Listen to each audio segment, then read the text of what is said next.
Hello everyone, and welcome to our show Voidcast.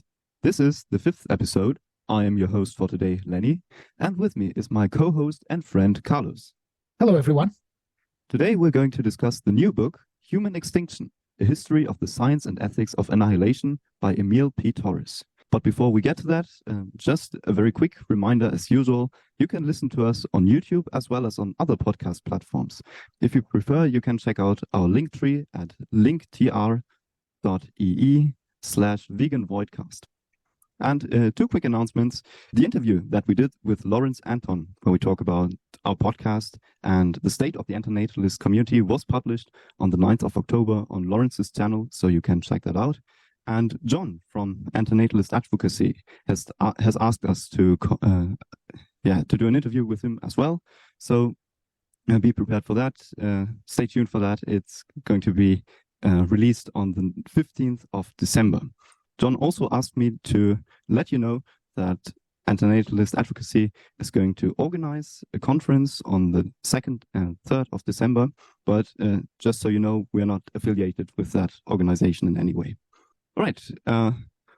Well, Carlos, I don't know about you, but I've always been fascinated, even as a little boy, long before I discovered antinatalism or any kind of philosophy, with the concept of human extinction, or more broadly, the concept of the end of the world, like apocalyptic revelations in several religions, and in media as well, like movies about global catastrophes or music that deals with the end of mankind. So I was very excited when I saw this new book by Émile P. Torres. And given that we have covered a TV show and 2 movies already, I think it's about time for a book review. Yeah, I agree. Getting our teeth into something a bit more substantial than a TV show or a social media article or a movie in this case. I don't know if I shared your fascination with Extinction. I certainly consumed a lot of media around end of times, but the end of times would be more like the biblical meaning of apocalypse, things changing rather than a complete end. So perhaps end of civilization and a new civilization appears. I never really gave much thought to the end of humanity as defined by this book, humanity just ends completely. But I was still very excited to read this book because it's a topic that I really haven't seen discussed with this level of seriousness and thorough research anywhere else. Before we begin, maybe I'll just read to our listeners the blurb of the book so they know what this is about. This volume traces the origins and evolution of the idea of human extinction from the ancient pre-Socratics through contemporary work on existential risks. Many leading intellectuals agree that the risk of human extinction this century may be higher than at any point in our 300,000-year history as a species. This book provides insights on the key questions that informed this discussion, including when humans began to worry about their own extinction and how the debate has changed over time. It establishes a new theoretical foundation for thinking about the ethics of our extinction, arguing that extinction would be very bad under most circumstances, although the outcome might be, on balance, good. Throughout the book, graphs, tables, and images further illustrate how human choices and attitudes about extinction have evolved in Western history. In its thorough examination of humanity's past, this book also provides a starting point for understanding our future. Although accessible enough to be read by undergraduates, Human Extinction contains new and thought-provoking research that will benefit even established academic philosophers and historians. Yeah, so that's the blurb. I would say I think this book is pretty much accessible for people who are not even on an academic path. Yeah, I agree. Yeah, I think it's very accessible in that sense. So just a few words about the author. So Émile P. Torres is a philosopher whose research focuses on existential threats to civilization and humanity. And they received their PhD from the University of Hanover, not far from where I live. And in antinatalist circles, they might be most known for the 2020 article, Can Antinatalists Oppose Human Extinction? The Harm-Benefit Asymmetry, Person Uploading, and Human Enhancement. But more recently, they've made a name for themselves as a vocal critic of the so-called TESCREO cluster of ideologies, which include transhumanism, effective altruism, and longtermism, which we're going to cover in this episode as well.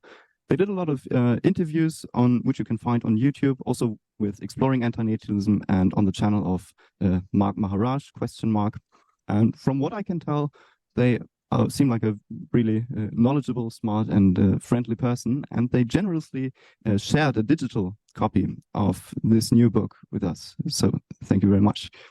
Now, as we've already hinted at in the very first episode, the relationship or the link between antinatalism and extinction, human extinction, is actually more complex than one might think, because if you accept the idea that creating new life is unethical, if you accept that as a moral principle, you cannot be opposed to everyone else adopting this same moral principle and humanity going extinct as a consequence. But extinctionism can mean a lot of things, so it's not a very well defined term. Extinctionism could mean I would be fine with humans going extinct under certain circumstances, but it could also mean we need to cause sentient extinction as soon as possible and by any means necessary. So from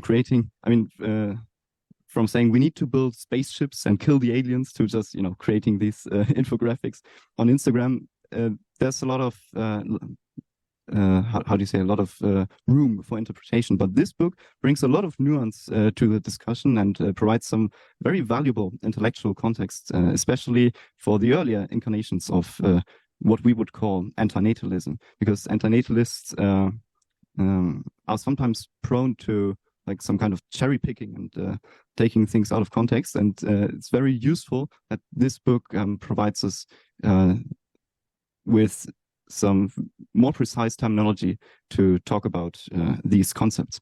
Yes, that was one of my favorite parts of the book, is because I thought I knew what human extinction meant. And as I went through the book, I realized I hadn't given it enough thought. And this is it's quite easy for us just to, and for the listener who hasn't read this book, if we just say human extinction, they will think of something, but what they're thinking about is quite a small part of the potential interpretations of what human extinction could mean. And I'll just give one example.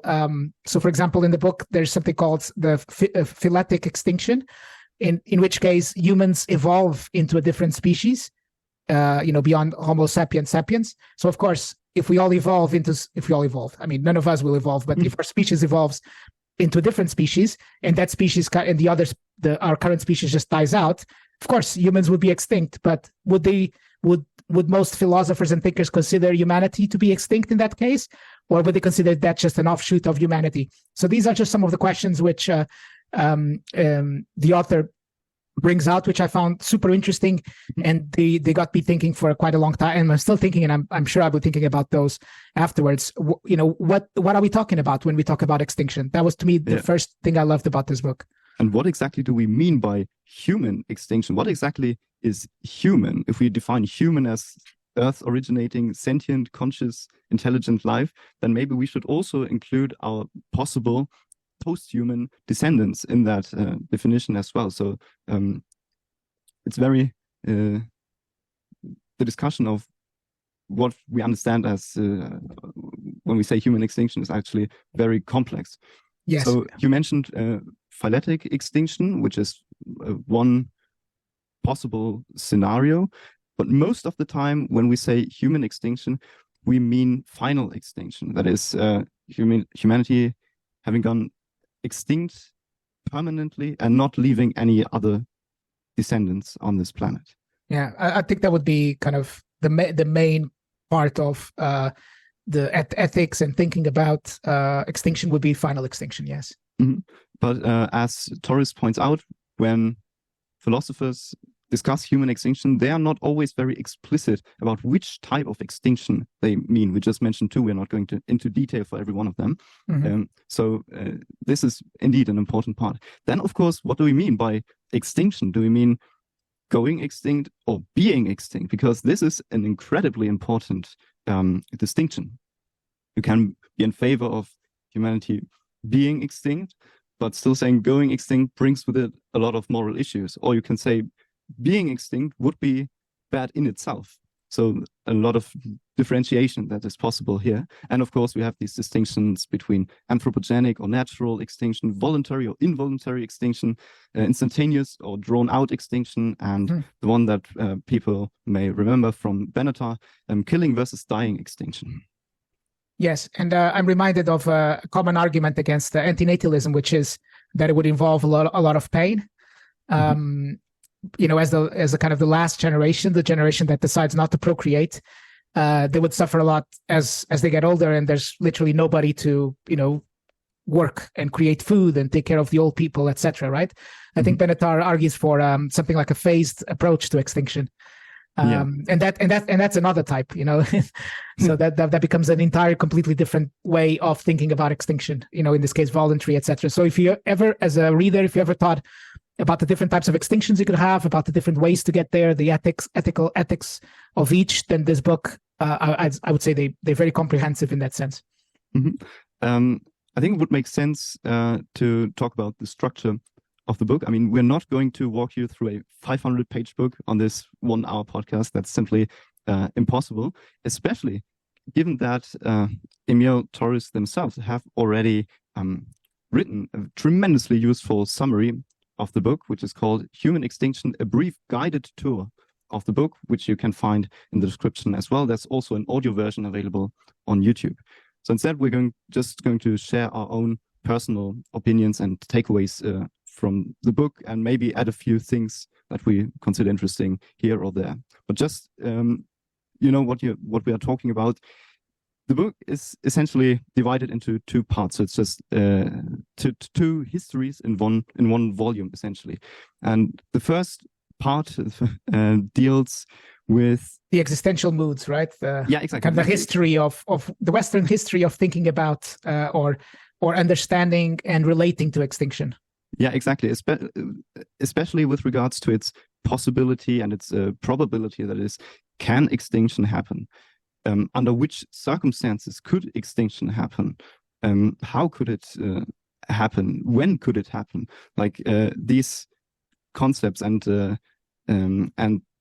the corresponding enabling conditions, as well as the triggering factors for these existential moods, which is a term that Torres introduces to the discourse. I think it's a very helpful term because Torres points out that human history can be segmented into 5 distinct periods characterized by certain attitudes towards the possibility or the probability of human extinctions, which are separated by very abrupt shifts.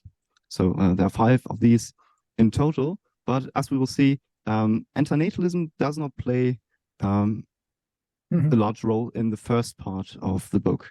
Yeah. The second part, however, deals with what Torres calls existential ethics. That is a history of human thinking about human extinction, but more with regards to would it be good, would it be bad, like normative responses to these observations. And in that book, we see both pro-extinctionist and anti-extinctionist attitudes. Yeah, and of course, there's pro and anti, and within those two camps, there are massive differences within the camps themselves. Exactly. Even the people who are anti-extinction, they might have completely different motivations to be anti-extinction, for example, and in the pro-extinction as well. In that case, more like why should humanity go extinct, or the ways in which humanity could go extinct that would be ethical, and so on and so forth. And I think it's quite easy for antinatalists, and I include myself before reading this book, to just have a very monolithic view of this, to not see all the options. And when you don't see all the options, you fall into the same trap of people who are very kind of biased against antinatalism, where you present the idea of antinatalism and they reject it immediately for one reason, because they don't fully comprehend antinatalism. And I think for extinction, being pro-extinction, you need to understand all the variations and all the arguments for and against before you can define exactly what extinction, if you're for or against, of course, why you are and how, and so on and so forth. And there's so many variations, and this book does a really good job of explaining that. Yeah, I would agree.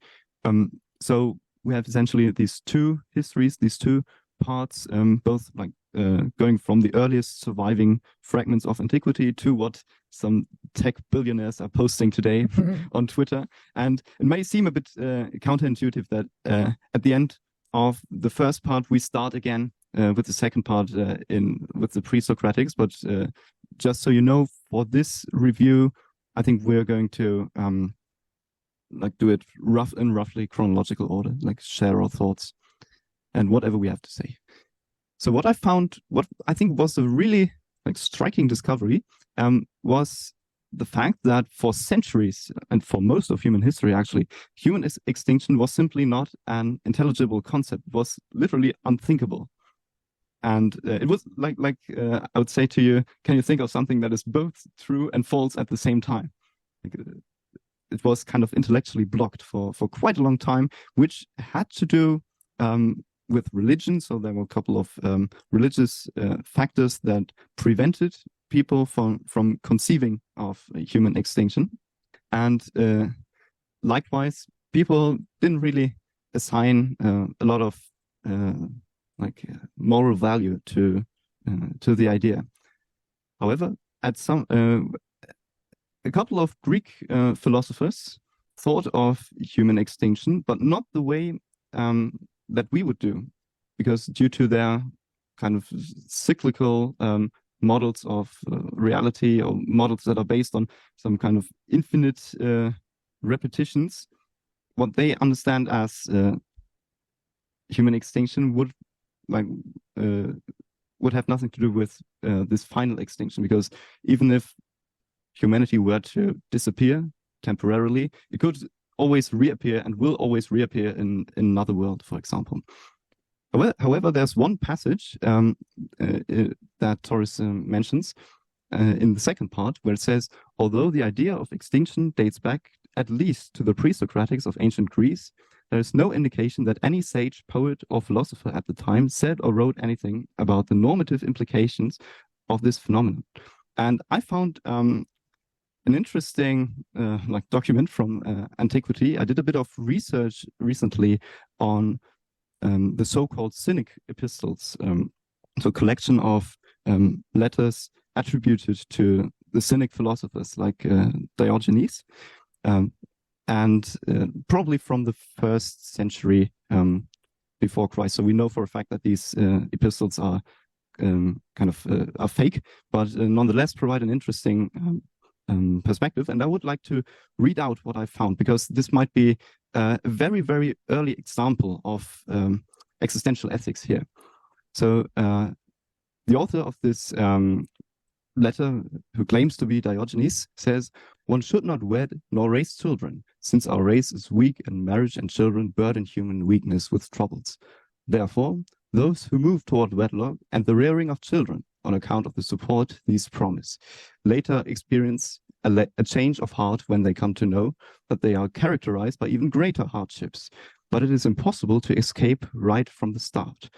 Now the person insensitive to passion, who considers his own possessions to be sufficient for patient endurance, declines to marry and produce children. And then there's an objection to that. But life will become devoid of people. For from where, you will ask, will the succession of children come? And then Diogenes answers, I only wish that dullness would leave our life, and that everyone would become wise. For now, perhaps only the one persuaded by me will go childless, while the world, unconvinced, will beget children. But even if the human race should fail, would it not be fitting to lament this as much as one would if the procreation of flies and wasps should fail?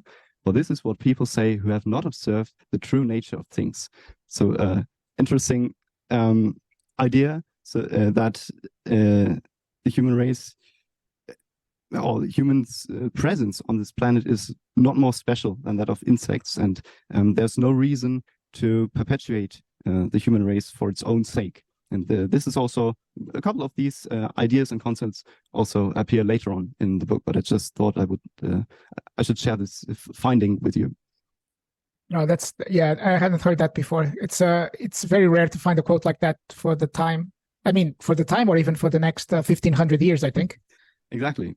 Because this first existential mood lasted until the 19th century, the mid of the 19th century, when scientists discovered the concept of entropy and came up with the second law of thermodynamics, according to which the universe is headed towards a thermodynamic equilibrium, which is sometimes called the heat death of the universe. So all of a sudden, people realize that our whole world is kind of just a temporary thing, essentially. And our extinction is not only possible, but on the long run, after a few million and billions of years, it's inevitable. It's going to happen. And this also led to a couple of interesting developments in philosophy. So here we have a discussion of pessimism, pessimistic philosophy, as exemplified by Arthur Schopenhauer. And Torres neatly summarizes Schopenhauerian pessimism as the world is hell, existence is horrible, our lives are not worth living, and it would have been better if we had never been born. I think they're very nice and succinct description. Yeah. And they also point out the pessimist's unusual sensitivity to suffering, which we'll get to in a bit. Yes, I would say overall, Torres is quite charitable towards pessimists and antinatalists and so on and so forth, which I wasn't expecting, by the way. Yeah, neither was I. So, yeah. While I don't think it would be fair to say, oh, look, this new dangerous extinctionist philosophy, Émile Torres, nonetheless, I think, it's definitely a welcome surprise that there's someone who is generally favorable and charitable to antinatalist positions as well. Yes, and it's great because it introduces some of these concepts, which are, of course, near and dear to this podcast, to a more general audience who might not have heard of them. Yeah, I would say.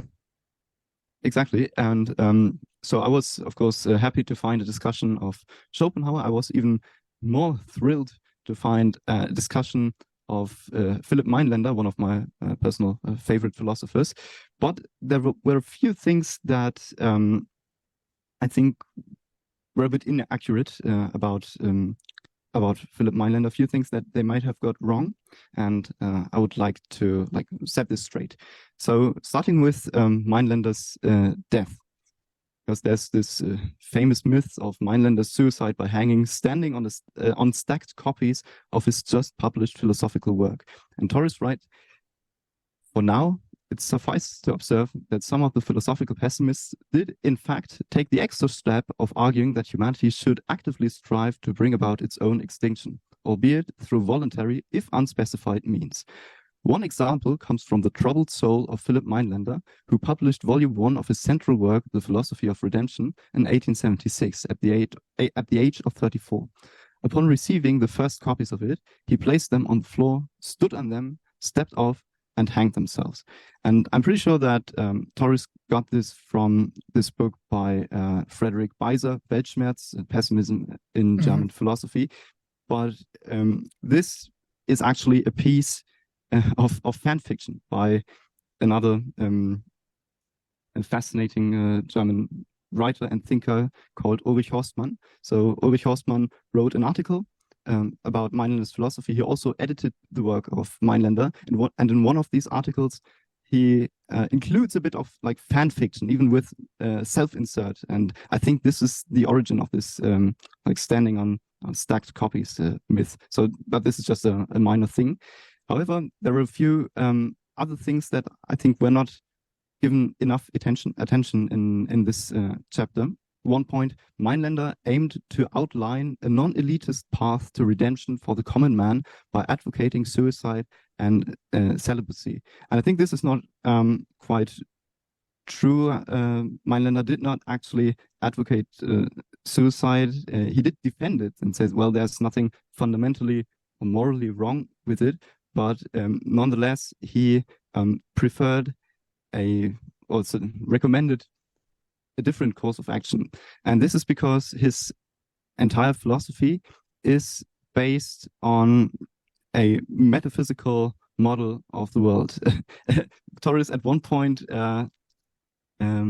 talks about Schopenhauer's extravagant metaphysics, and I would say Mainländer's metaphysics are no less extravagant than that, because according to this model that Mainländer proposes, everything, the whole universe, and every particle, every being, and the universe as a whole is headed towards annihilation on the long run.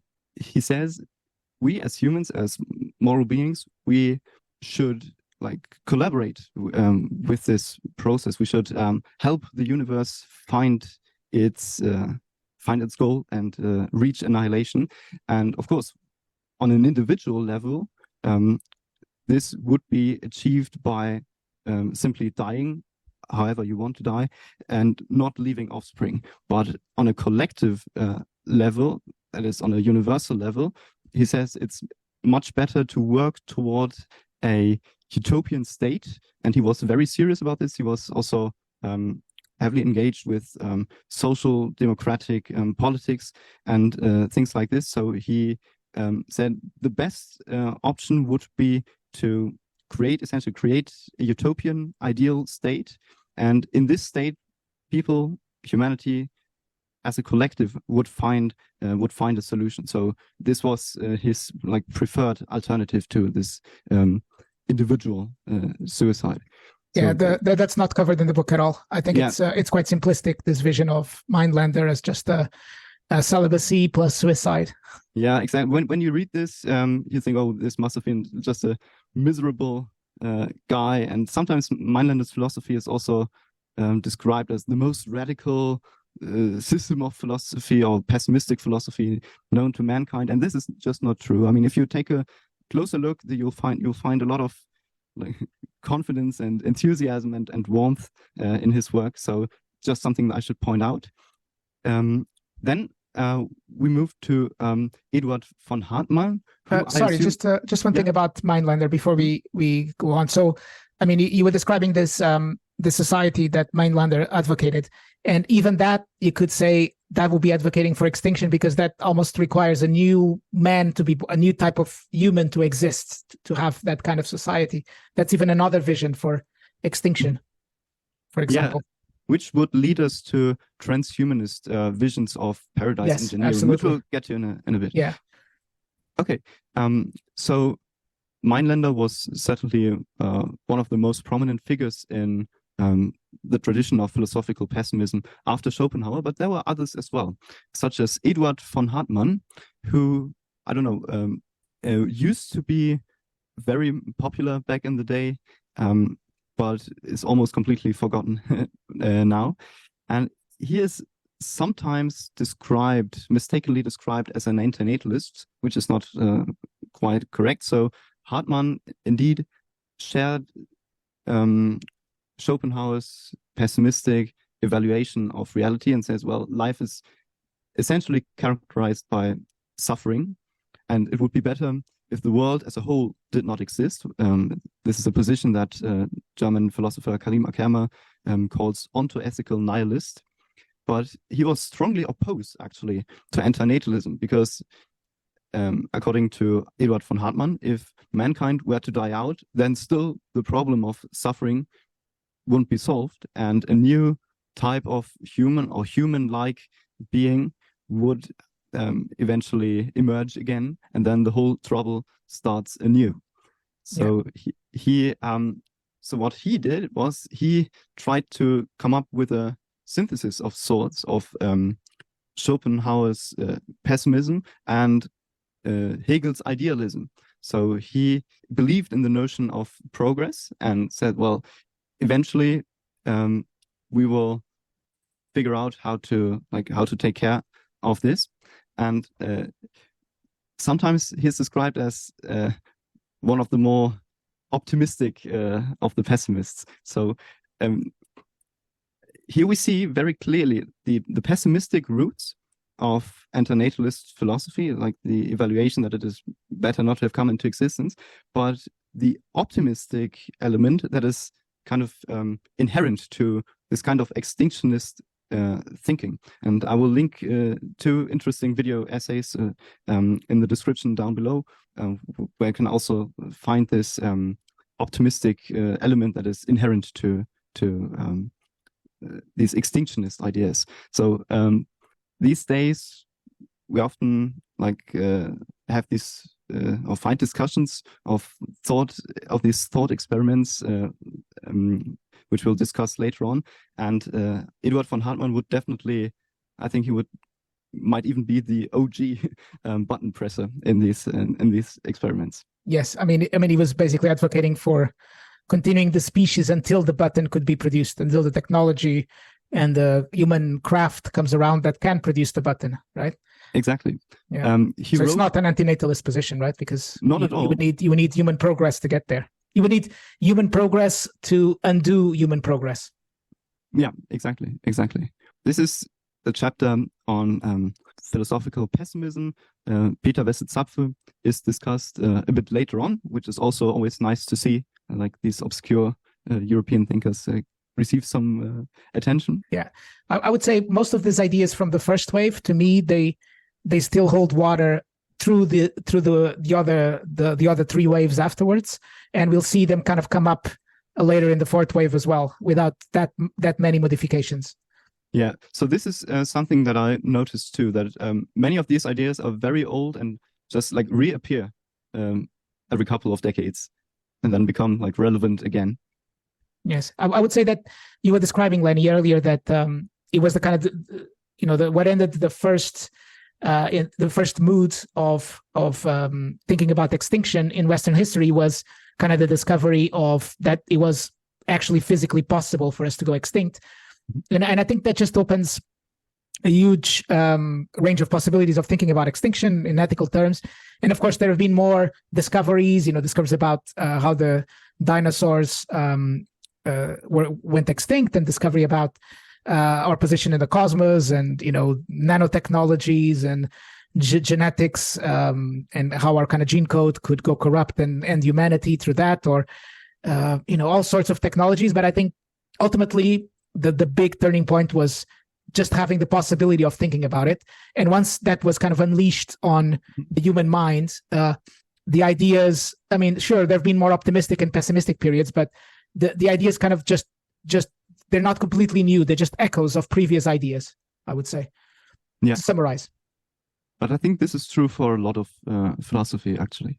That's true. I mean, this is probably why, you can read Schopenhauer in 2023 and it still resonates, right? It doesn't, obviously Schopenhauer never came across nuclear weapons or nano robots or artificial intelligence, but it still holds true. But Schopenhauer is an interesting case because he was not a very outspoken anti-natalist. And I discussed the question why he wasn't in my interview with Lawrence, which you can also find in the description. It is still a bit of a mystery today. Mm-hmm. Other philosophers in the pessimistic tradition, as we will see and as we have seen, were much more explicit about like this normative dimension.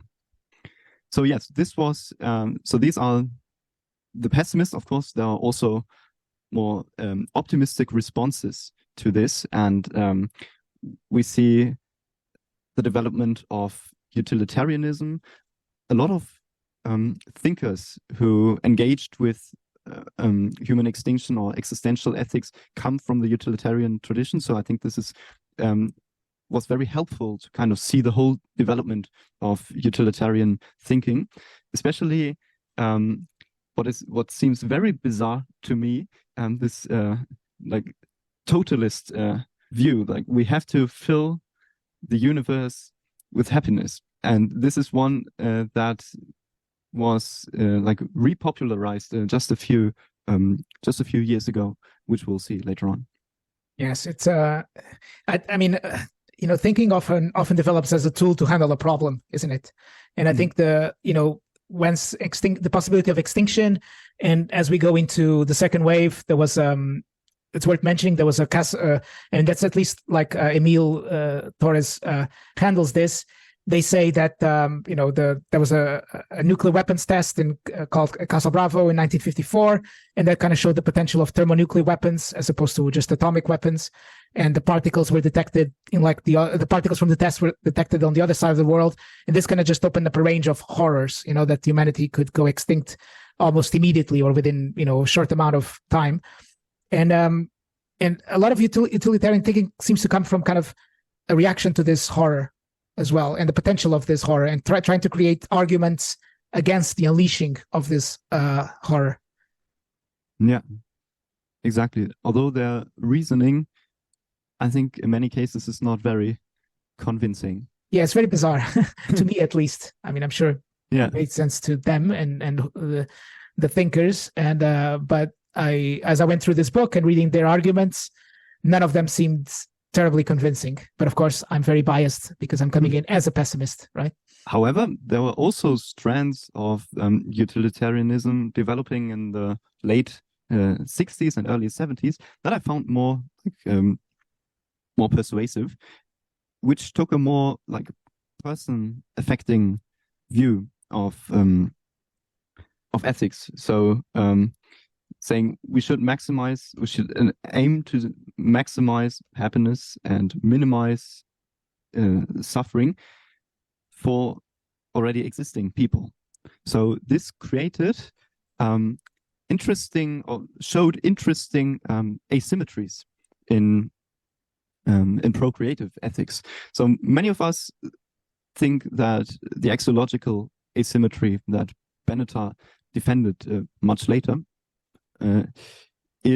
was a new and original idea, but we can also see like precursors of this asymmetry already in the 1960s and 70s, as proposed especially by Narveson and Hermann Vetter, who I'm very happy that he received some like recognition, because most antinatalists, I believe, are unaware of his work and his contributions. So like a duty-based version of the axiological asymmetry.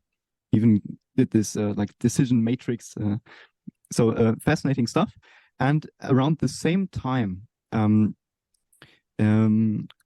idea that human extinction would, the state of humanity having gone extinct, that is not going extinct, but being extinct, was actually defended by a couple of philosophers, including Vetter himself. So this was also the time where people started discussing negative utilitarianism, that is taking like the happiness or the positive aspect out of the equation and focusing entirely on minimizing and reducing and eliminating suffering. And it's quite interesting how this is kind of intersects with like the first formulations of antinatalist ideas in the analytic tradition. Yes, and there's a great Vetter quote in the book from 1968, where he says, if mankind were completely extinguished in a millionth of a second without any suffering imposed on anybody, I should not consider this as an evil, but rather as the attainment of nirvana. Yeah, this is very interesting because the original so-called benevolent world exploder thought experiment was supposed to be a reductio ad absurdum of negative utilitarianism. And here we have people who say, well, actually, yes, it would be good. Mm-hmm.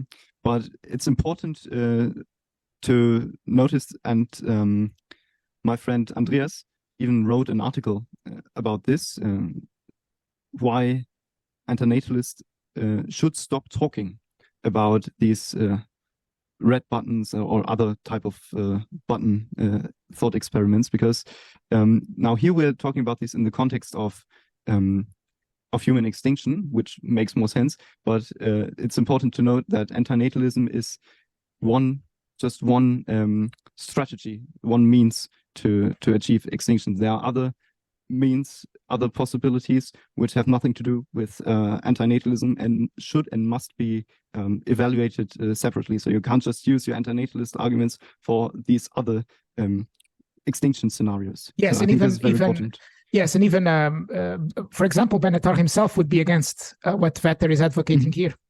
Yeah, indeed. And I found it quite nice that Torres actually went out of the way to defend the early pessimists and said the pessimists were not omnicidal maniacs. Mm-hmm. However desirable it would be for humanity to disappear entirely and forever, none of them advocated mass murder by some agent acting unilaterally.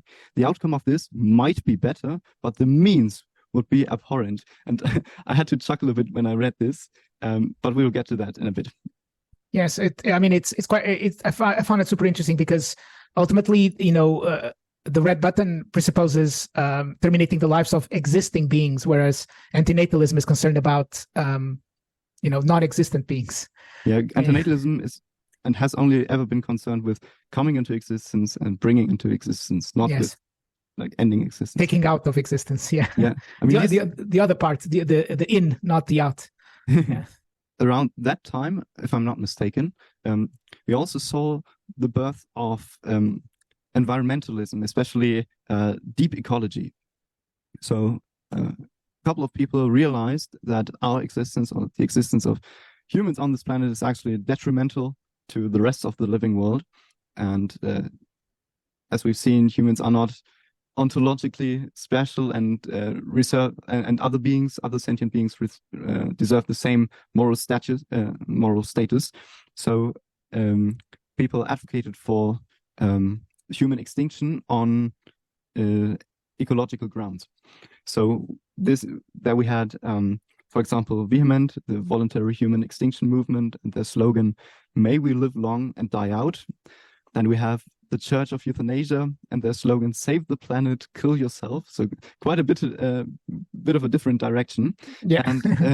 And the book also briefly discusses Finnish thinker and radical ecologist Pentti Linkola, but only in a footnote, who actually and openly advocated for very extreme measures to reduce the human population and the negative impact we leave on the planet. And what I found most striking, I had never heard of these before, but there are apparently a couple of like eco-terrorist groups that don't just advocate for like voluntary, peaceful human extinction, but are willing to kind of take arms against humans and actually advocate for omnicide. So this is a distinction that Torres makes. Anti-natalism, that is our dying out by non-procreation, is one strategy, basically. Which would be the VAGMT, right? The voluntary human extinction movement.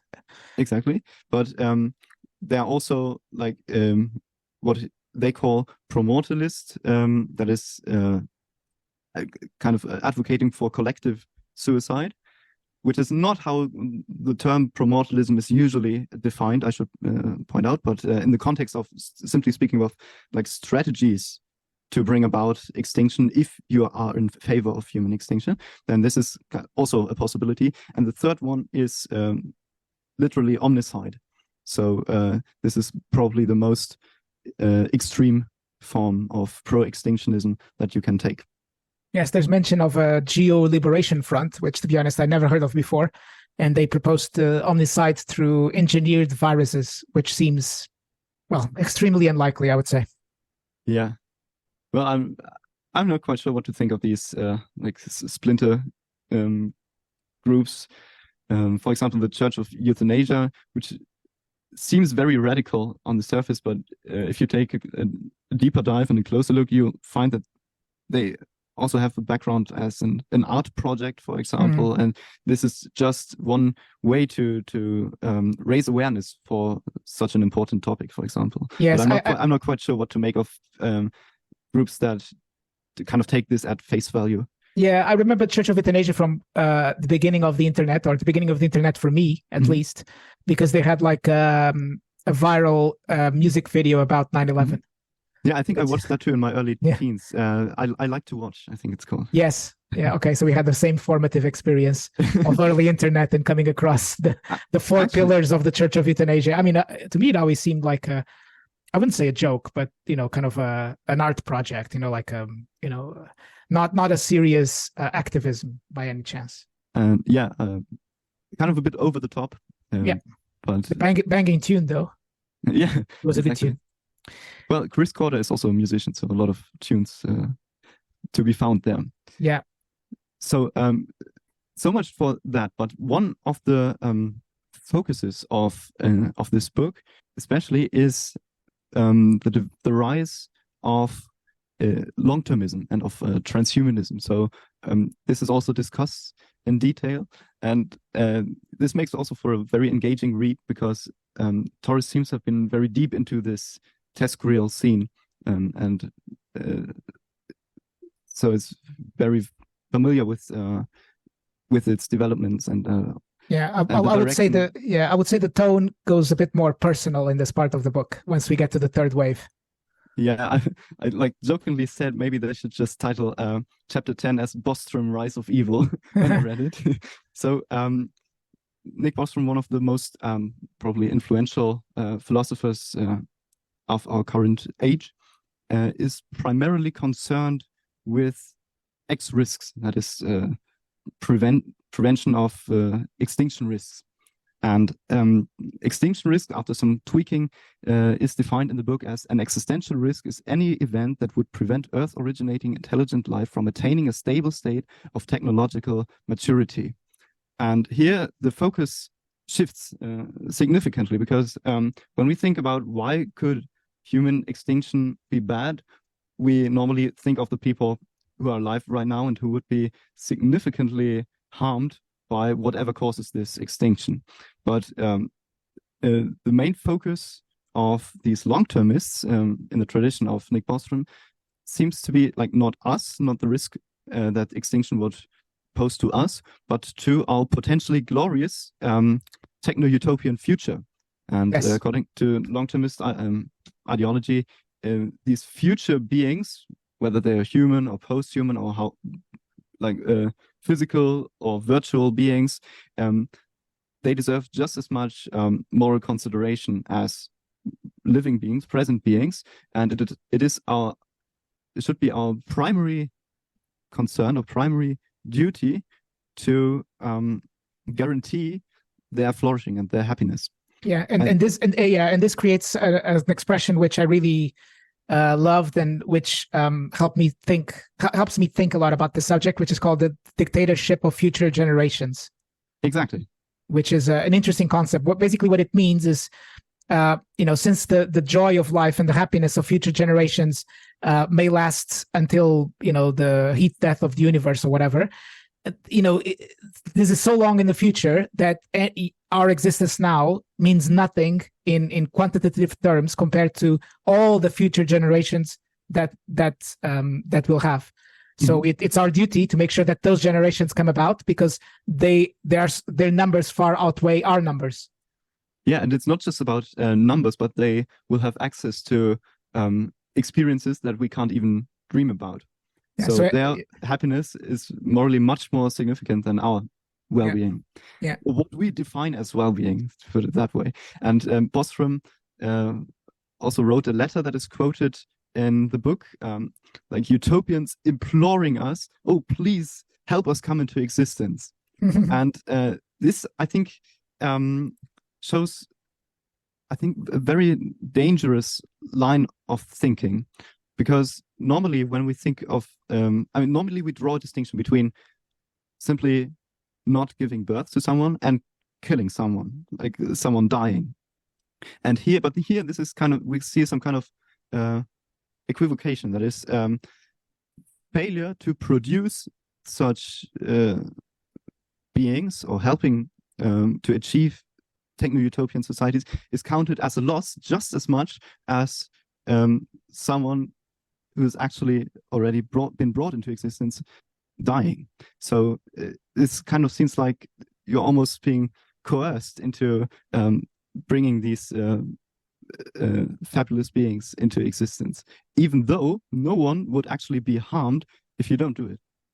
It's just a like totalist view of the universe, and if you say, well, if we don't fulfill our maximum potential as a species, then this should be counted as a loss. I think this is extremely dangerous. Yeah, and it kind of reminds me of this, maybe you know this thought experiment of Rocco's basilisk. Rocco's basilisk is a thought experiment that was, I think, presented on the Less Wrong forums. And it is about a hypothetical artificial intelligence that will, once it comes into existence, will punish everyone who did not actively contribute to its coming into existence. This would mean that the moment you hear of this concept, of this basilisk, so to speak, you are forced to help bring it into existence, because otherwise you would be punished in the future. And kind of, I think this is the same line of thinking. Like Bostrom says, we don't want to be the failing link in the chain of generations. Like if we simply fail, to use his words, then there would be no more generation that could complain about, oh, why didn't you bring us into existence?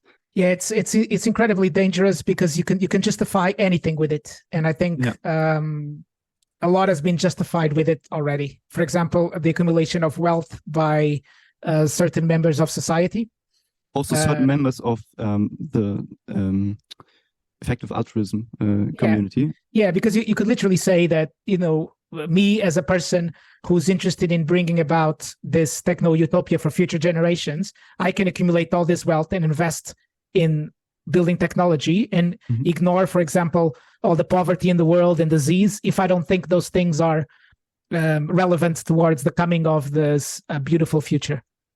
Yeah, exactly. So this is quite a significant and I would say dangerous shift in priorities, like moving away from helping existing people to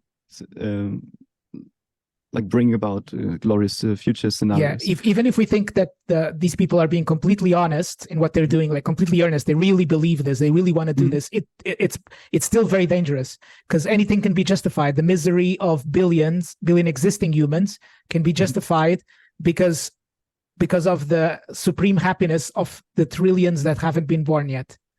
Yeah, exactly. It's a small sacrifice, you just put it on a scale and you go, well, these people are suffering now, but it's okay because there's all these other people living so much better in the future with all this technology. So, anything can be justified, because ultimately, predictions about the future are only worth what they're worth, right? Even in the history part of this book, it's clearly obvious that all these people through the ages, they couldn't guess what was happening next, which is why there were all these different moods in terms of thinking about extinction. Yeah, indeed. And I think this is a danger in general when it comes to these end state oriented ideologies, especially if with a utilitarian approach, because once you insert astronomically high numbers, then things get very weird very quickly. Yeah. And the book this book even points out that humans are especially bad thinking about numbers and then thinking about numbers of that size in particular. Yeah, exactly. Also, Torres also proposes a number of thought experiments to test our intuitions, which I found quite interesting. And so, yeah, as I said in the beginning, they are a notable critic of longtermism and also of transhumanism. And transhumanism, at one point in the book, is described as transhumanism is eugenics on steroids, which I think is an expression I wouldn't expect to find in an academic book, but I think is definitely some truth to it. And if we take another look at the concept of phyletic extinction, which you presented to us earlier, Carlos, then one might even be inclined to argue that transhumanists, like the ones who want us to perpetuate ourselves for as long as possible, are the real extinctionists. Because considering that our post-human descendants, or maybe virtual humans, could have a much better experience or could generate much more value than normal, regular Darwinian humans. This transition should happen sooner rather than later, according to transhumanists, or to certain transhumanists. So I hope I'm not. I'm going to say something about a book by Margaret Atwood called Oryx and Crake, which I don't think you've read, Lenny, yet. Not yet. Even though, so you're going to have to close your ears for now. But for example, the Quakers in that book, they're an example of phyletic extinction, because they're literally a new species, which is very much like humans, but not like humans, but not humans per se, that were created exactly because they're much better adapted to life on this planet. And of course, to get there and for these better humans to thrive, the current humans need to go away to eliminate the risk of the current humans killing the new species, which is superior in their happiness and adaptation to life on the planet. That's enough spoilers. Sorry for that. No you worries. should still read the book. Yeah, but I think it is worth pointing out that in Torres's book, we don't just deal with philosophy, but also like with scientific developments. And they also discuss works of science fiction, for example. So fiction is also an important element and important field where existential moods are expressed and existential ethical considerations. Yes, even by the definitions presented in this book. I mean, an example of extinction could be, for example, if future humans are still humans, but they don't value the same things we value now. So if in 1,000 years from now, humans don't care about music, they don't care about literature, they don't care about religion, for some reason, for a lot of philosophers and thinkers, this would be an extinction as well. A loss of something which only humans have, right? Yeah, exactly. This would fall under normative extinction, I think. Yeah. One thing that I noticed, however, is that in the whole book, there is no mention of our Lord and Savior, David Pearce. Not in the main text, not in the footnotes, not in the bibliography. And I wonder why that is, because his contributions to transhumanist philosophy in particular are quite important. He was also the co-founder of the World Transhumanist Association. So I was really surprised that he was kind of left out of the book. Wonder why that is. Well, only Torres can explain that, I think. But that leads us to the chapter which I think is most relevant to us as antinatalists and also to our audience, because there is quite an interesting discussion of contemporary antinatalism in this book as well. Starting, of course, with Benatar and a few others, including Matti Heure and his risk argument. And then they say Heure did not take the extra step of arguing that humanity should go extinct in his 2004 paper. However, Matti Heure is actually one of the few very vocal pro-extinctionist philosophers that I'm aware of. So yes, and also somebody who's quite willing to use social media. In fact, our listeners can find him on YouTube and interviews with him about antinatalism, and he uses the word and openly talks about it. And he's also going to speak at the Antinatalist Advocacy Conference in December. So but of course the main focus is on Benatar and on the fact that he offered kind of the first comprehensive, systematic, analytic treatment of antinatalism, which kind of sets his contribution in the form of Better Never to Have Been apart from his predecessors as well. And as I said, it's really surprising to find, surprised to find a discussion of Benatar that does not misrepresent his arguments. So I think this was actually a good, he was not misrepresented, it was a good overview and a very sympathetic, charitable treatment of Benatar.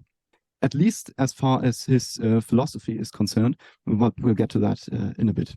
So, as we mentioned earlier, Torres defends the position that antinatalists do not have to be opposed to human extinction. And so they say once we achieve some sort of functional immortality, that is a radical life extension, then you could technically sustain a human population without creating any new humans. And this would, in principle, be compatible with antinatalism, which, as we saw, is only concerned with coming and bringing into existence. And but it says nothing about how long should humans be around, for example. Yeah, which is another thing which antinatalists very rarely think about, right? Yeah. What would happen if all of a sudden immortality was achieved? Mm-hmm. And we didn't need to, imagine the drug for immortality caused us not to, made us sterile, as in our previous episode, where we talked about Pop Squad. Mm-hmm. Would antinatalism still exist? How would you approach antinatalism, right? Because life would still be bad. Life would be bad, but maybe death would be an even greater evil. And there's a short but very interesting chapter on immortality in David Bennett's 2017 book, The Human Predicament, as well, which I also highly recommend. All right, so they come to the conclusion: in sum, there is no necessary connection between antinatalism and pro-extinctionism. This is an extremely important statement, because these concepts are often mixed up. And so, sometimes, I don't know, on Reddit, for example, you see people ask, "You are antinatalists. Why do you want us to go extinct?" So we have that. And but they also discuss a couple of other arguments for antinatalism, including the so-called misanthropic argument, that is the fact that we cause a lot of harm to other beings. And then, however, they say that from the perspective of wild animal suffering, the enormous growth and expansion of Homo sapiens has been a good thing. And I mean, I don't often use these like emojis and emotes, but I had the strong desire to use the Brian Tomasic emote when I read this statement. But yes, this is one of the things you need to take into consideration if your evaluation is entirely suffering based. Yeah, I mean, I'm not Tomasic peeled yet, but when I was reading the section on the environmental extinctionists, I kept thinking, but what about animal suffering? Yeah. What about wild animal suffering? What? So we just go away and do nothing about it? And I couldn't stop thinking about that. Yeah, I wonder if we'll ever have a definitive answer to this question, because this question in particular, like how should antinatalists behave towards wild animals, and what is the right approach to the topic of wild animal suffering, has caused a lot of debate. And I wonder if we'll ever reach a conclusion. Yeah, I think, for our listeners and for our own sake, I would say that these questions can weigh heavily on our souls. But the good way of getting out of those, at least temporarily, is to think that ultimately we are powerless to bring about any of it. So if we need to take a break about thinking about such things, we definitely can. Yeah, exactly. And also what is at times important to remember is that antinatalism at its core is rooted in philosophical pessimism, and pessimism is more about turning away from the world than it is about fundamentally and radically changing the whole universe. Yes. So a bit of Émile P won't hurt if you get lost in your grand schemes of modifying the world. Yes, leave that to the long-termists in Silicon Valley. although their ideas should be fought, of course. Yeah, I agree. And speaking of fighting them, we get to the fourth wave, which Torres describes as being a sort of response to the rise of long-termism. Yeah, exactly. And would you like to elaborate on that? So we've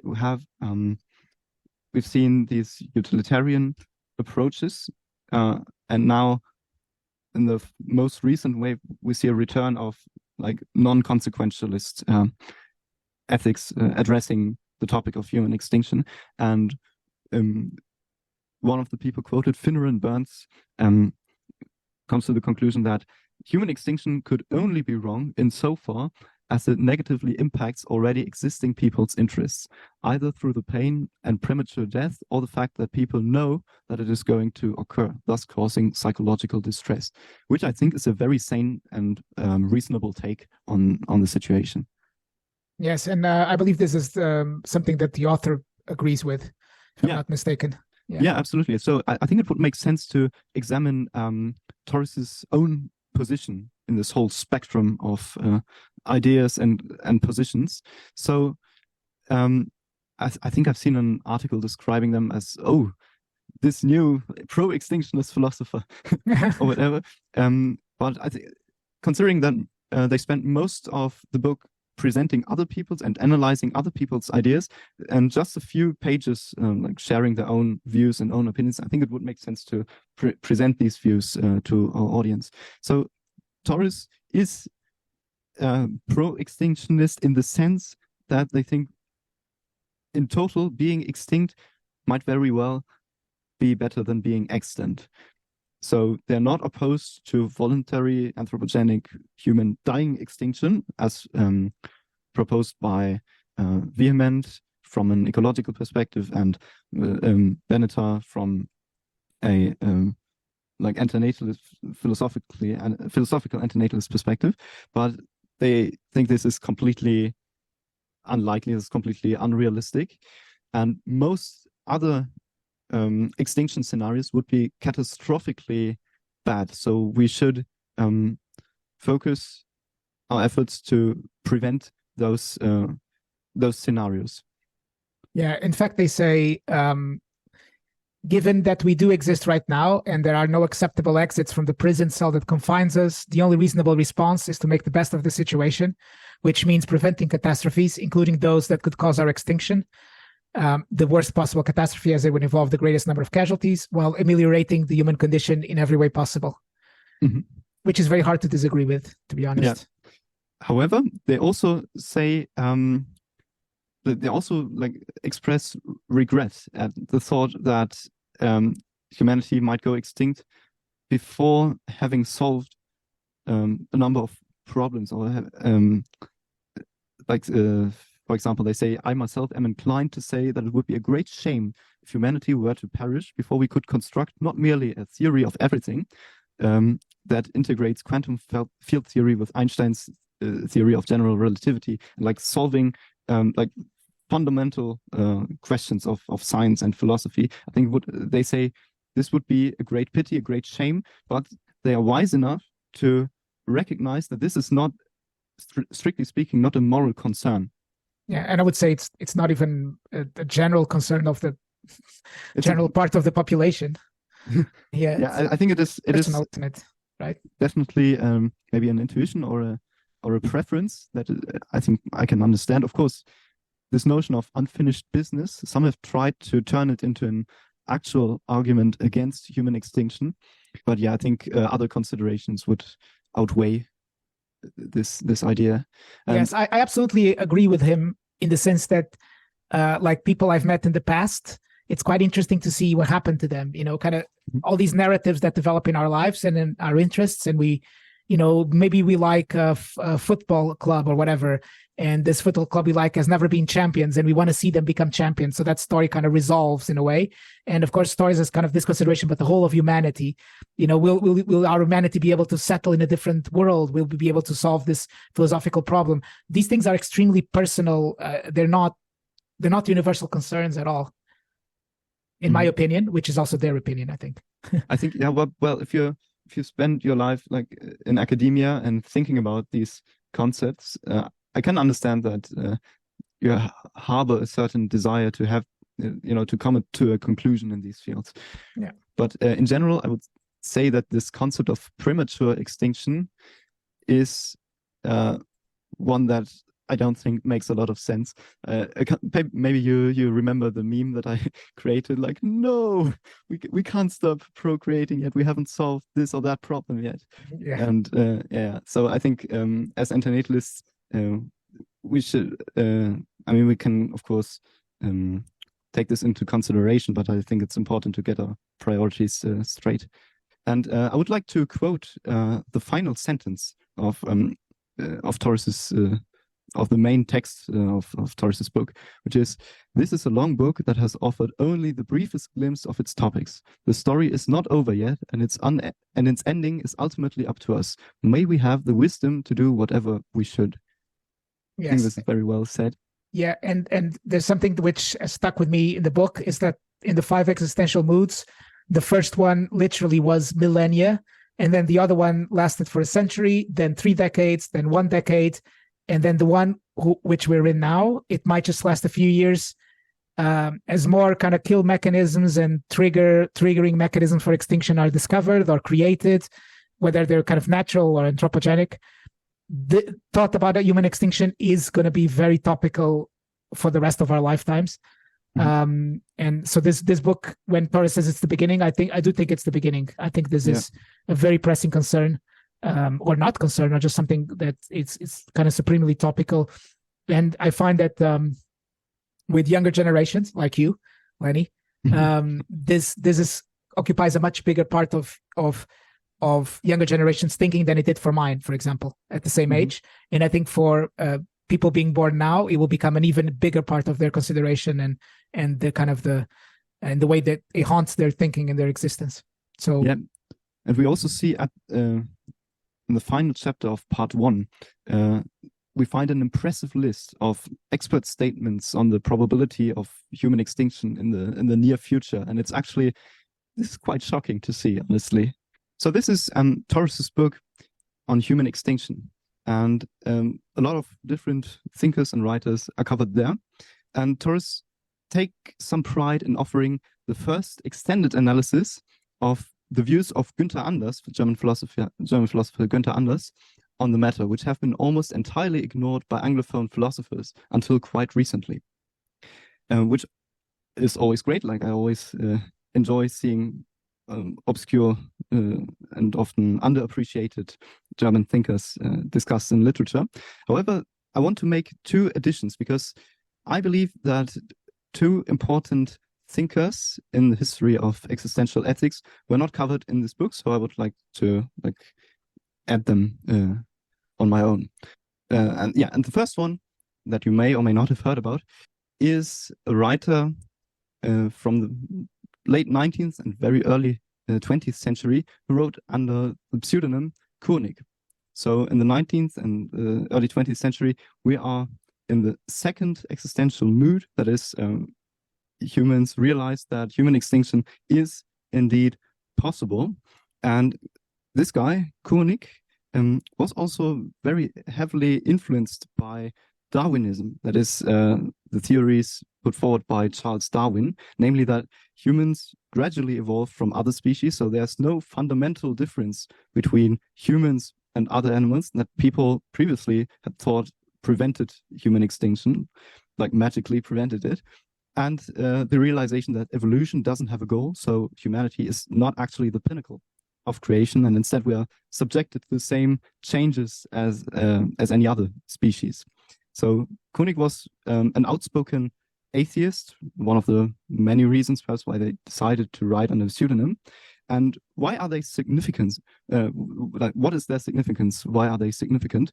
Because this marks an important departure from these so-called extravagant metaphysics or metaphysics-based anti-natalism of, let's say, Arthur Schopenhauer and Philipp Mainländer, and provide kind of the missing link between proto-antinatalism and modern secular antinatalism of the likes of Peter Besse-Zapfe, for example. So from this perspective, it could be seen as an upgrade, so to speak. So this Koenig wrote an entire book on antinatalism and on voluntary human extinction, but as I said, from a non-metaphysical and secular perspective, with the intent of sparing our possible or potential descendants a life of suffering.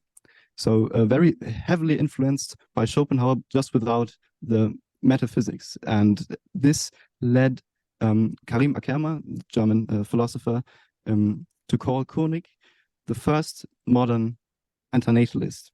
Koenig was strongly opposed to omnicide and non-peaceful methods of extinction, or whatever he could think of in the very early 20th century, but just advocated for like extinction through non-procreation. Unfortunately, he does not engage with Mainländer and Eduard von Hartmann in the book. That would have been very interesting to see.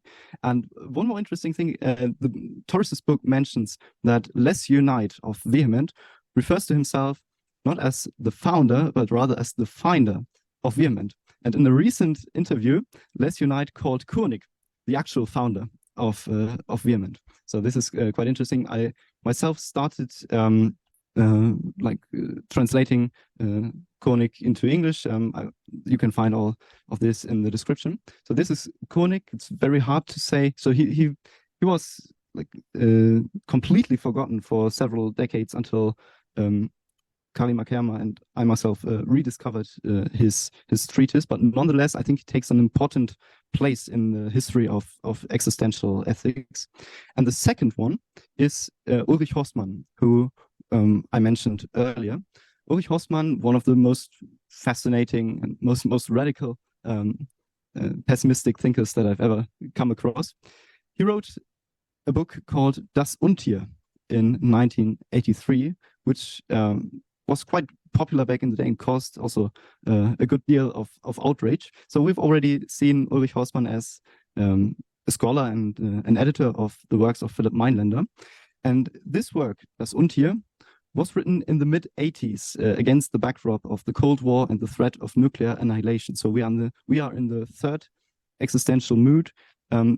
People think about near-term self-annihilation, and philosophers like Günther Anders, for example, called for new ethics in the atomic age now that the bomb cannot be uninvented and the push of a single button could have far-reaching consequences and completely wipe us out. So there's talk of apocalyptic blindness. And Ulrich Horstmann, in this book, proposes a very radical thought experiment.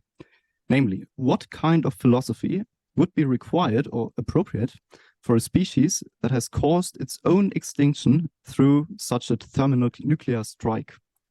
And to answer this question, he re-examines human history and the history of human thinking, and he does this from what he calls an anthropofugal perspective. That is a perspective that does without these pro-human or philanthropic biases, that is not like emotionally attached to the human species. In fact, he uses the word Untier, which is can be translated as a beast, or maybe a beast that is not a beast, that he uses instead of human. So this book draws a very dark picture of humans and human activity on this planet. And he shows or attempts to show that human existence has always been characterized by violence and destructive forces. But Ulrich Horstmann argues that these violent tendencies should be seen not as a bug, but rather as a feature, and we should embrace our kind of violent nature and like kind of fulfill our destiny. And he says we can do this by using our full destructive potential and launching the nukes, essentially. So this is indeed a very fascinating treatment. He says in doing so, we would end our own suffering. We would spend generations and generations of descendants of the suffering, and we could even end the suffering for like the whole living world, and which Karim Akerma links to the benevolent world exploder thought experiment of negative utilitarianism in his own book, so which is also discussed by Torres. So Ulrich Horstmann, in his book, in his treatment, is heavily inspired by the likes of Arthur Schopenhauer and Eduard von Hartmann, who we discussed earlier, like the original button presser, and also Émile Cioran, who is only discussed in a footnote in Torres's book and described as a misanthropic anti-natalist. So this is indeed a very misanthropic view of human existence. And Günther Anders is also discussed in the penultimate chapter of Das Untier.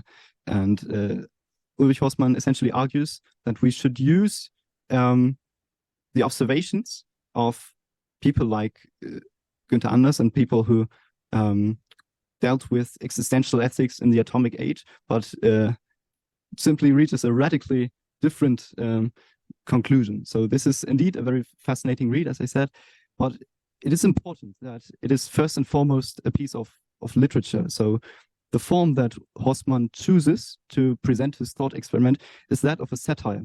And there are a lot of allusions, for example, to Jonathan Swift, and which is quite interesting because this Gaia Liberation Front, or Gaia Liberation Front, they also released a statement of purpose with a modest proposal in parentheses, which is quite interesting. But this Gaia Liberation Front advocated for omnicide on environmental grounds, whereas Horstmann, in this book, advocated for like nuclear omnicide, which is kind of the one position that was missing so far from the discourse, where most of the time people were extremely terrified of nuclear strikes, of nuclear omnicide. But here we have someone actually arguing in favor of it. Nonetheless, I think that his very negative view of humanity and his admiration for pessimistic thinkers and his fascination with apocalyptic themes is certainly genuine, in spite of the satirical elements of this book. And just like Torres has shown that the answer to the question, should we go extinct, is not as obvious as one might think, Horstmann kind of does the same with the question, should we launch the nukes? And this is what makes it so fascinating on the one hand and so shocking on the other hand. And this book, as I said, caused a major controversy, but also a number of other writers followed in Horstmann's footsteps, like Vigo Balladur, for example, and it eventually helped him win the Kleist Prize of Literature. So this is definitely another work that I think Torres should have taken into consideration for this book, and an important, if very fringe and extreme position in the whole conversation. So yeah, these were these two additions that I wanted to make, and there are a few things, Carlos, that we wanted to point out with regards to the writing, right? Yes, there's a notion of privilege, which is something that it feels so good to have somebody finally discussing it on a on a book like this, where Torres talks about that, there are people in society that, are never at risk of poverty, have access to the best healthcare in the world, will never go hungry or will never go without a shelter. And of course, these people will not care about those issues, right? Because they don't affect them, whereas extinction will affect them. So a lot of the history of thinking and writing about extinction has been about, basically privileged white men, because literally extinction would be the only thing that would affect them. And it's very interesting to think about this and to think about the names we've discussed, and and where they stood in society, and their gender and their sexual identity, sexuality and so on, and skin color.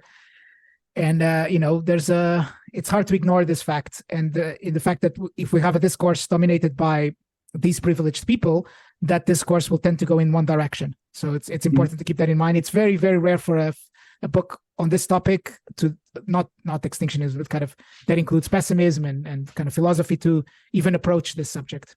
So I found that very refreshing. And it would also be very interesting to see maybe a sequel to this book, which covers like the non-Western perspective on human extinction. Because, for example, the famous poet Abulala al-Mari was not discussed here, like for obvious reasons. But it would be very interesting to see where like he fits into the general picture of like human thinking of extinction, for example.